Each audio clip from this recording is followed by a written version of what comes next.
I would have always said that separating them, I think I found it very difficult for the first year to separate the two of them.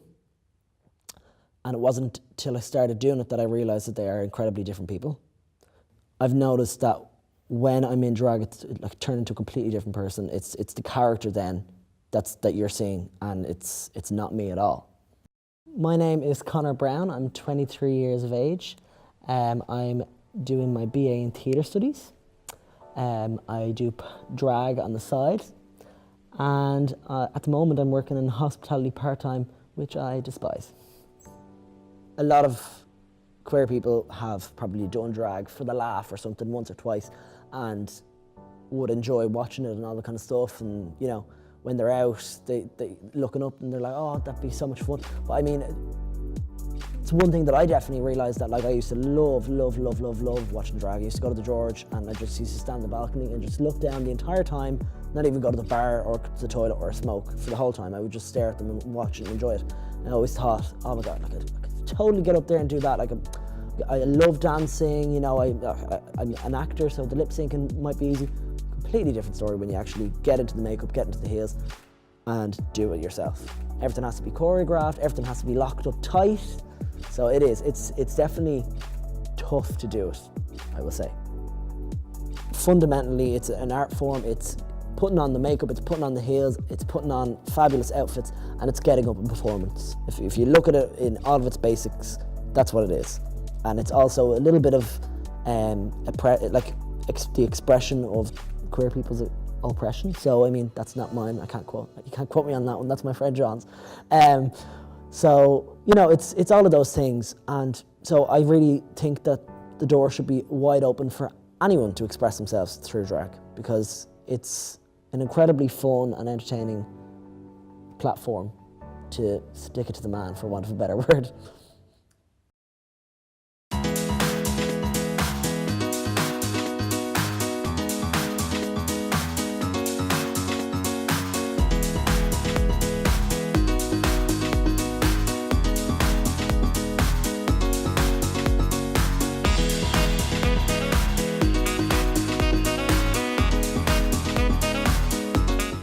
Yes! How are we all doing, ladies and gentlemen? My name is Coco Chanel, number 5. Not Victoria's Secret. If you thought it was Victoria's Secret, you might need to get your eyes checked. Victoria is just doing a little bit of time in prison, and she'll be back to us next week. Okay? So my name is Coco Chanel, number 5. I'm a drag artist. My home at the moment is right to Cafe Bar and Swords, but it tends to change to what my mood and my current situation. If I was to describe myself, I would probably lean towards more kind of, like, as you can see, I'm wearing like a nice kind of classy-ish dress. Not classy when I death drop and everyone sees my thanks, but listen, you know, and the pearl necklace. So, you know, I tend to mess with people's perceptions as to what they're about to see. They see this and they think, oh, she's gonna stand there and just kind of stand beside the bar. When actually I get up and I do all the moves that you just saw a few minutes ago, and they're quite impressed. So it's a perceptive thing, I think. So yeah, classy is what I would try to strive for. So I've been dancing, I've been involved in musical theatre for as long as I can remember. And like I said, I'm a theatre studies soon-to-be graduate in May. So I've been kind of dancing all my life for as long as I can remember. But you know, when you kind of start drag, I mean, you can do all your dancing moves, but I mean, you have to incorporate them into routines and make sure that they fit. So I always thought, God, I'd love to do a death drop. And I remember one day, I think I was out on a night out, and I could have been just in the drawer, and I think I just attempted it, and from then on, I swear to God, it was the weirdest thing ever. It was like, I knew for a fact that I needed to get it down, just even for me, so I knew that I could incorporate it into my routines. And one day I just went for it, and it just happened, and ever since I've been doing it. See, a lot of the stuff that I do, sometimes I try and be as dancey as possible, or I try and incorporate comedy. So I mean, my drag sister, Vocal Reaction, invited me to her queer cabaret, and I got to perform Green by Ariana Grande and like act batshit crazy, and that was great fun.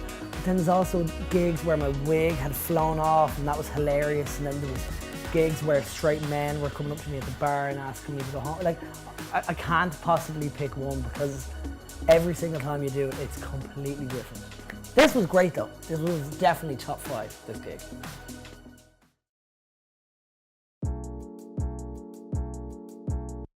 So I did, so because I'm in theatre studies BA, we have to do a thesis on something to do with performance or entertainment or theatre. And I thought, what better subject to talk about is drag. So my title was Drag as Authentic Expression and the Idea of Gender Fraud. So I wanted to explore what makes drag an art form and what makes drag an authentic expression. Who says it is and is it? All that kind of stuff, that was my argument. And then gender fraud. Gender fraud is a relatively new term. And it didn't entirely fit. I wanted to just incorporate the whole, what does drag mean to current gender issues? So how would a trans person feel about drag and all that kind of stuff. And there's obviously examples of trans women doing drag and all that kind of stuff. And the new craze at the moment as well, bio queens, which are biological women who are doing drag, all that kind of stuff. There's always going to be pockets of people that find something offensive to them or that they don't like or all that kind of stuff. But I mean, with the rise of popularity of drag and queer artists and all that kind of gender expression, all that kind of stuff, the popularity of it and the growth of it is happening far too fast for the stigma to grow. So it outweighs itself, if that makes any sense. And that's the kind of conclusion I came to. So I mean, yeah, of course, there's always going to be some sort of negative outcome, but I mean, there's too much positive for the negative to take any sort of position, I suppose. When I do finish, I think that I'll have more time, more money and more freedom to explore it and to...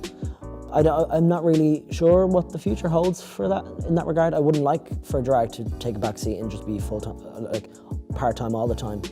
I would love if it did manifest into some sort of piece of work that I could evolve, but I'm also open to maybe it not being a forever thing as well. You know, at the end of the day, I'm very, very open to whatever route I go down as long as it's kind of in theatre or entertainment or performance.